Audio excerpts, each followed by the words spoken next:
May 21st, 2022. Well, the subject today, I want to kind of address something that's just popped up in this trial of Michael Sussman. This is the individual who basically provided information, false information, that set off this whole Russia scandal against Donald Trump back in the 2016 election. And essentially, the Michael Sussman has been indicted by Durham, who's a special prosecutor that was appointed toward the end of the Trump administration and still allowed to do his job by the current administration. At any rate, a key event happened in the trial yesterday is that, which probably will have little to do with the outcome of the case, which I can explain later, but that a guy named Robbie Mook, which was a staffer for Hillary Clinton, apparently when found out about this claim that Sussman had presented, the FBI went to Hillary and asked her should he go ahead and put this out to a reporter, and she said yes. And then the reporter put out an article, and then Hillary Clinton then sent out a tweet with a link to that article to give it some traction in the news cycle. And of course, since these are all Democrats, obviously it got paid attention to pretty generally at an election. So, at any rate, if you like these videos, please give me a like, subscribe, and comment about whatever you think about it. But this is kind of interesting situation here. Basically, what it comes down to is that Michael Sussman had made a false statement to the FBI by claiming that he had a computer expert who'd linked the Trump campaign to a bank in Russia called the Alpha Bank. And I don't know, supposedly I guess the theory was that give the implication that somehow Trump was getting some kind of money from them or something like that. At any rate, Trump had nothing to do with them. The whole thing was spurious. And he also said that he wasn't doing this for any campaign, but in fact was doing it just as a personal initiative, as being a quote good citizen kind of thing.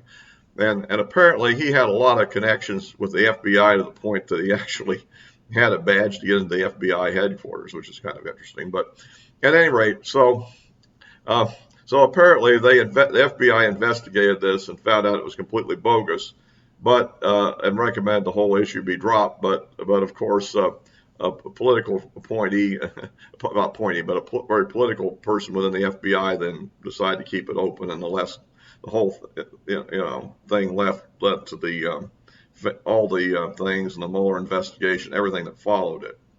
But the interesting thing is that this Robbie Mook actually directly connects this issue to Hillary Clinton. The other thing is that Sussman actually billed the Clinton campaign for billable hours in doing this work, which then makes it less likely he was really doing it on his own, and therefore he'd lied to the FBI, which is a big no-no, False Statement Act, which is used selectively anytime the government wants to nail somebody for any number of things, right? If you can't prove they really did whatever the underlying issue is, or if the underlying issue isn't even a crime, but if you can get them to lie to the investigators about it, that they did it, maybe for face-saving reasons, that you got a charge here. However, it's been used against a lot of people, so it's fair to be used against them too. They certainly have done it against us enough.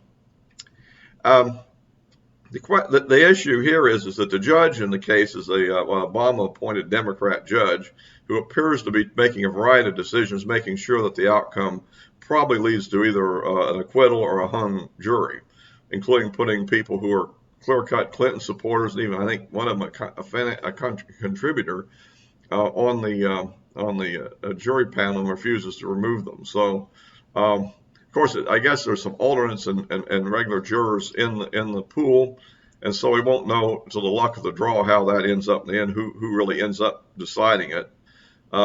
With an overwhelmingly 93% Democrat city of Washington, D.C., the likelihood that this guy is going to get convicted is probably not too great.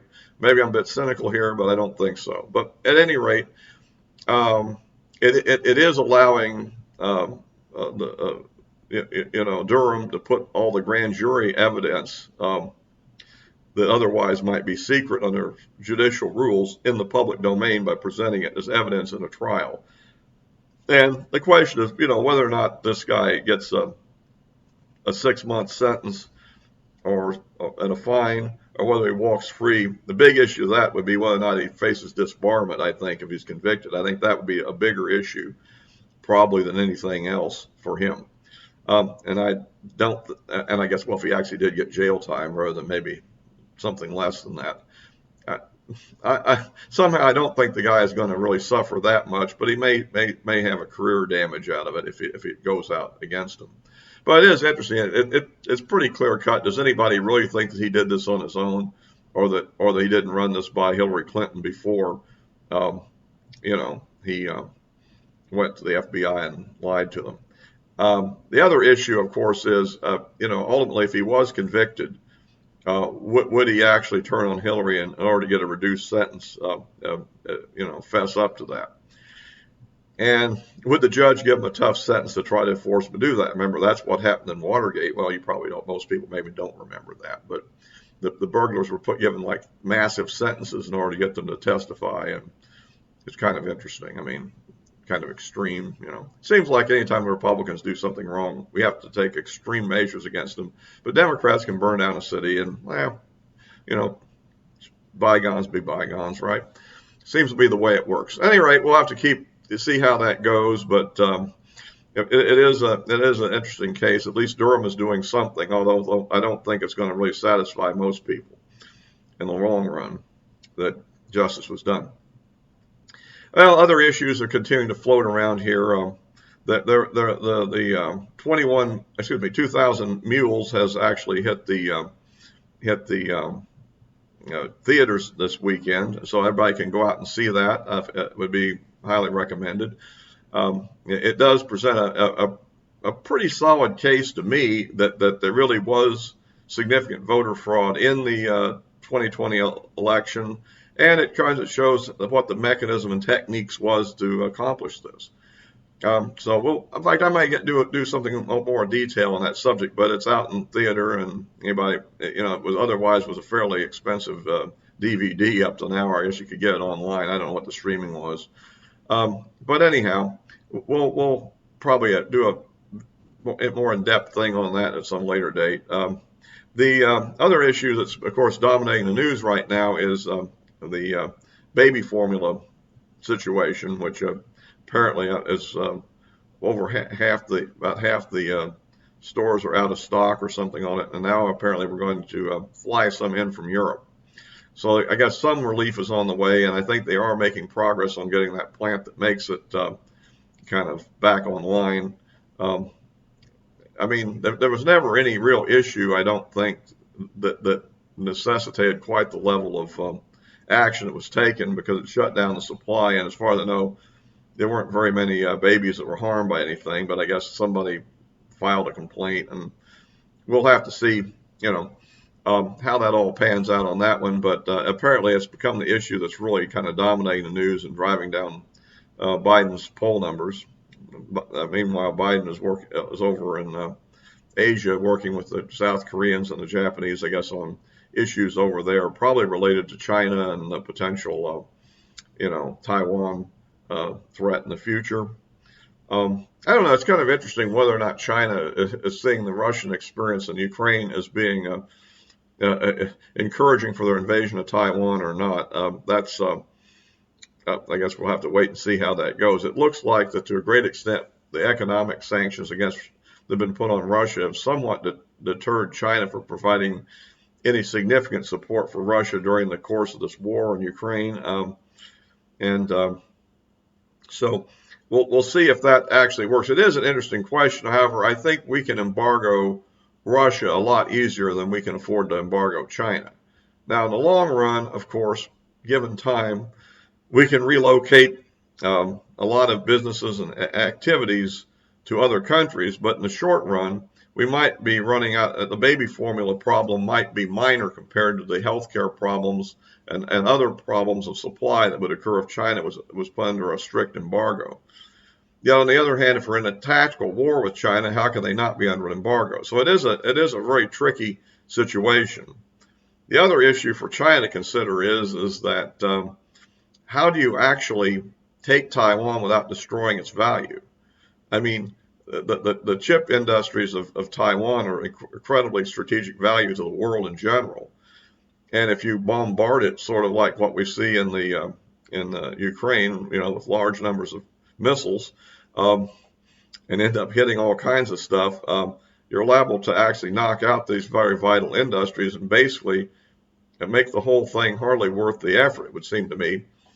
But you never know. Crazy dictators do crazy things, and so you can't rule it out. At any rate, I think that's kind of what's behind the trip over to Asia, is to try to get various allies on board with whatever policies that they want to do. And and that becomes kind of a major focus, I guess, for foreign policy going forward. Briefly on Ukraine, well, Ukraine still seems to be largely a stalemate. The Azovstal, I think it's pronounced, steel mill resistance team has finally surrendered to Russia. They tried to kind of soft sell the surrender, but as they were being evacuated, it is kind of an interesting situation there. I've seen a video of somebody that's talking about it and kind of making light of the situation and saying now, like the Germans at Stalingrad were evacuated. It may be somewhat similar, probably not quite as severe as that. I think that, but they do have something like 800 members of the of the Azov battalion, which is this group with the neo-Nazi reputation, that just surrendered, and that of course I'm not totally saying that well, they do have the reputation. My question on that is what real, do they have any real link to actual Nazis? I mean, they are Ukrainian nationalists, and they were Ukrainians that fought with the Germans in World War II, of course, because they didn't like Stalin and the horrible, starvation program that Stalin had placed on Ukrainian people in the 1930s. So, this is, there's a lot of bad blood, as I've said in my previous Ukraine-related videos on both sides. I don't know that should be a big determinant in what we think about the situation, other than what we really should think about is what kind of escalation might occur and how do we kind of bring this to a successful conclusion. I mean, it looks to me like at this point the Russians will not conquer all of Ukraine or anything close to it. And the question then is, okay, then what do we do now?